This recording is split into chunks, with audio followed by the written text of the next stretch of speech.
Boa noite, irmãos. Estava aqui agora analisando as escrituras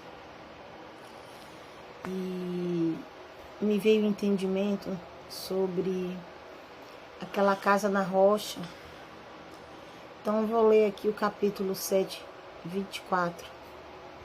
Assim, todo aquele que ouve estas minhas palavras e as pratica, será comparado a um homem sábio que construiu a sua casa sobre a rocha. E caiu a chuva, vieram as enchentes, sopraram os ventos e bateram com violência contra aquela casa.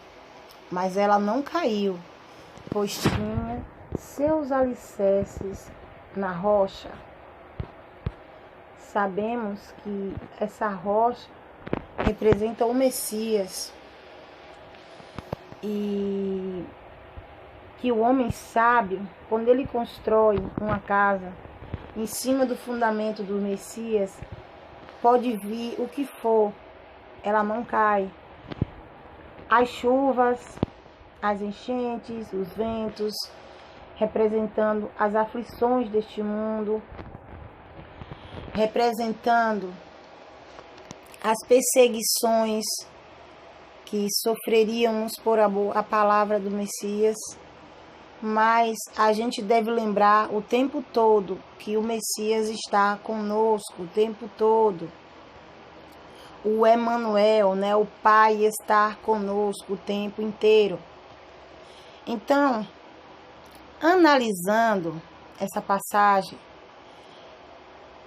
me veio o entendimento automaticamente da passagem onde fala que o Messias ele estava no barco com os apóstolos, os discípulos. E percebe-se na situação aqui, tem duas situações. Uma, o Messias ele vinha andando sobre o mar. Estava prestes a chegar na beira dos discípulos. E os discípulos estavam desesperados, porque estava com dificuldade para remar, porque os ventos sopravam contra eles, ou seja, as aflições deste mundo, as perseguições ali dos anjos caídos, os problemas da vida, sopra contra a gente, Mas o Messias vinha na direção deles, andando sobre o mar, no controle dos povos, das línguas e das nações, sobre o povo, língua e nação. E assim que eles ficaram apavorados, o Messias disse: tenham coragem, sou eu, não tenhas medo. Então logo o Messias subiu no barco para junto deles e o vento se acalmou. E eles ficaram ali, pasmos. Essa passagem está em Marcos, capítulo 6, versículo 48. Já na outra passagem de Mateus, capítulo 8, versículo 23, fala que o Messias, ele entrou no barco com os discípulos, os discípulos seguiram ele naquele barco. Esse barco aqui é o ensino da palavra do Pai. Esse barco está representando aqui o Pai. O Messias ele está nesse barco, está no controle. E os discípulos, eles seguem o Messias, seguiram o Messias neste barco, neste ensino afora, mundo afora. E fala que de repente sobreveio no mar uma violenta tempestade. Lembra que aqui na casa na rocha, aquela casa ela não seria abalada? Mesmo que viesse ali as tempestades, as chuvas? Então, aqui está falando, sobreveio no mar uma violenta tempestade, de tal maneira que as ondas encobriam o barco. Ou seja, são as aflições, gente, são os problemas, as perseguições, que a gente sofreria, não só dos anjos caídos, como também das pessoas.